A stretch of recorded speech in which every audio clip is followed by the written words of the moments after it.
Halo, selamat pagi guys. Nih kali ini gue mau share hasil otopsi ulang dari pihak tim dokter forensik yang menangani otopsi ulang atau otopsi kedua. Yang menurut keterangan banyak perbedaan. Coba gimana komen kalian guys? Gua tetap terus kawal, jangan sampai lolos. Dan jangan lupa, jangan subscribe channel saya, jangan like channel saya, jangan share channel saya, cukup komen aja. Merdeka.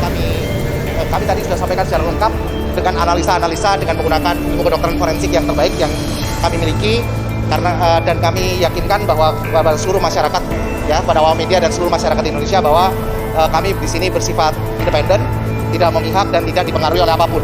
Kami bisa yakinkan tidak ada tekanan-tekanan apapun pada kami, sehingga kami bisa bekerja secara leluasa dan bisa menyampaikan hasilnya dalam kurun waktu 4 minggu, 4 minggu kurang sedikit ya, dari sejak kita otopsi ulang di sana.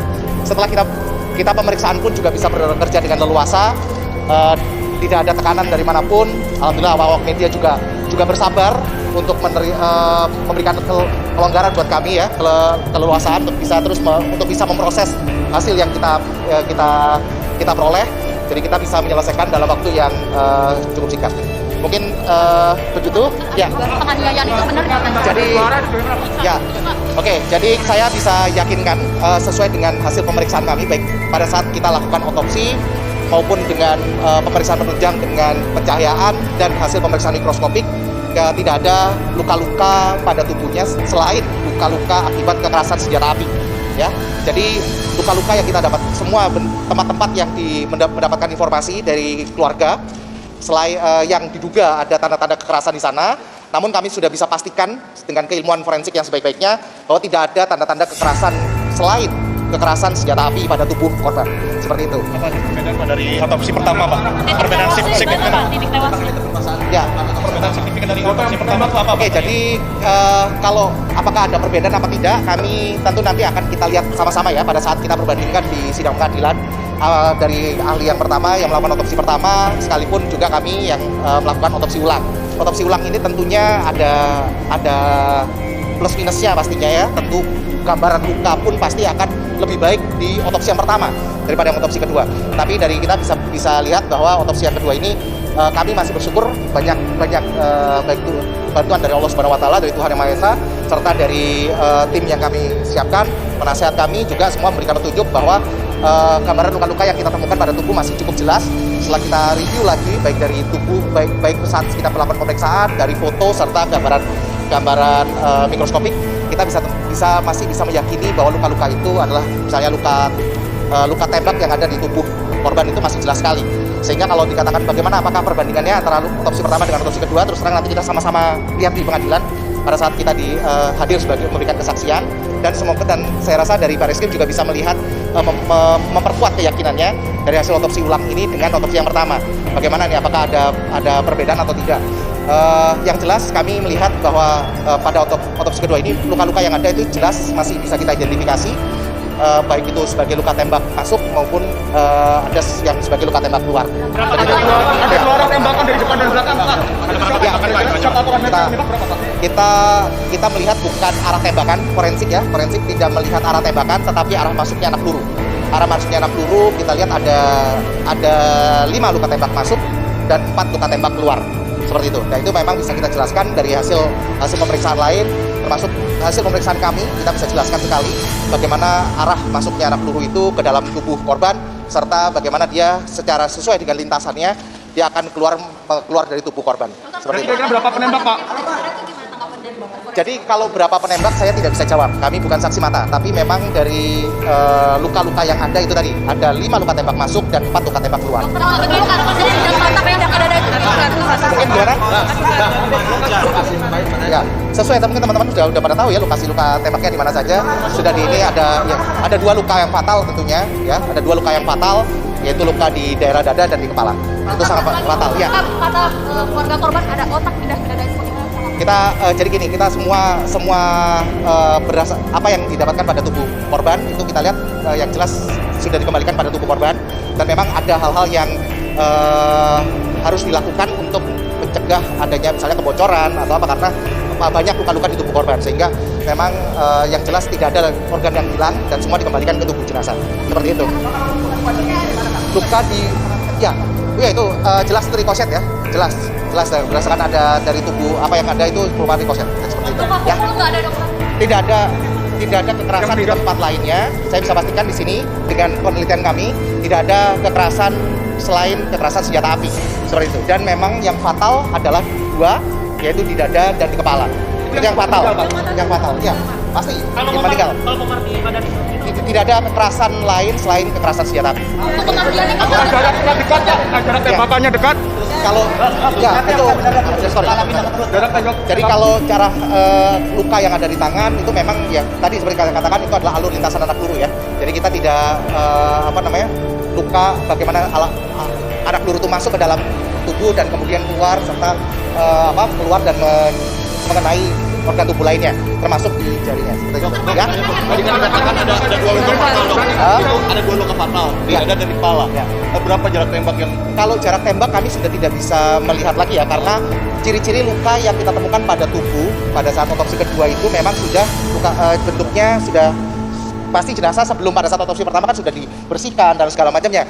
Dan jadi dan bentuk luka kelim lecet ataupun yang kita temukan pada luka tersebut juga sudah tidak bisa kita warnanya ataupun bentuknya sudah tidak sesuai lagi dengan yang asli. Nah sehingga kita tidak bisa menentukan apakah ini memperkirakan sebagai luka tembak jarak jauh atau jarak dekat atau sangat dekat seperti itu, karena ciri-ciri luka yang ada di tubuh waktu saat ini sudah tidak bisa kita interpretasi lagi karena sudah tidak fresh. Mungkin gitu ya. Penyebab kematian itu tembakan ya? Ya, kekerasan senjata api yang kita temukan di tubuhnya. Gitu ya. Ya, maksudnya itu tadi semua setiap tindakan otopsi pasti akan organ-organ itu pasti akan dikembalikan ke tubuhnya. Namun memang pasti ada pertimbangan-pertimbangan, baik itu misalnya adanya bagian-bagian tubuh yang terbuka, sehingga pada saat jenazah itu akan ditransportasikan pasti ada pertimbangan-pertimbangan ke sana juga. Seperti itu. Ya. Iya. Kenapa? Jadi yang jelas dikembalikan ke tubuh, namun memang ya itu tadi ada yang dengan pertimbangan karena jenazah akan ditransportasikan sehingga harus dilakukan beberapa tindakan yang seperti tadi ditempatkan di tempat-tempat agar tidak mengalami ceceran segala macam. Dokter, dari Ya. tembakan di kepala dan di dada itu apakah ketahuan sudah bisa diketahui tembakan mana yang pertama kali diterima oleh korban? Ya, yang jelas luka yang fatal itu. Jadi saat ini tentunya sekalipun ada informasi yang bisa kami bagi kepada masyarakat, namun ada informasi-informasi yang tentunya harus kami jaga karena itu bagian dari penyidikan yang sedang terjadi. Namun kami bisa sampaikan ada 5 luka tembak masuk, 4 luka tembak keluar, dengan yang fatal adalah di dada dan kepala. Gitu ya. Ya.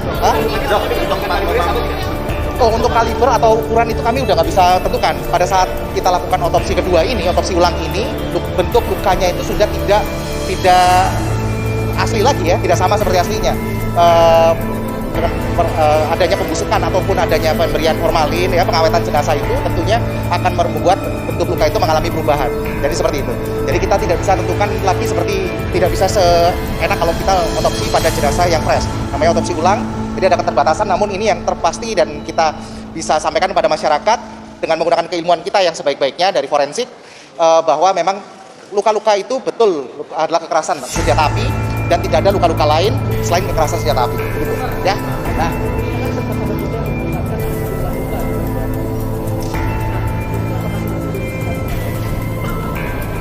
enggak, jadi justru itu yang menjadi fokus kami, ya. Justru menjadi fokus kami untuk melakukan pemeriksaan sesuai informasi yang kami dapatkan juga dari keluarga pada bagian-bagian tubuh tertentu.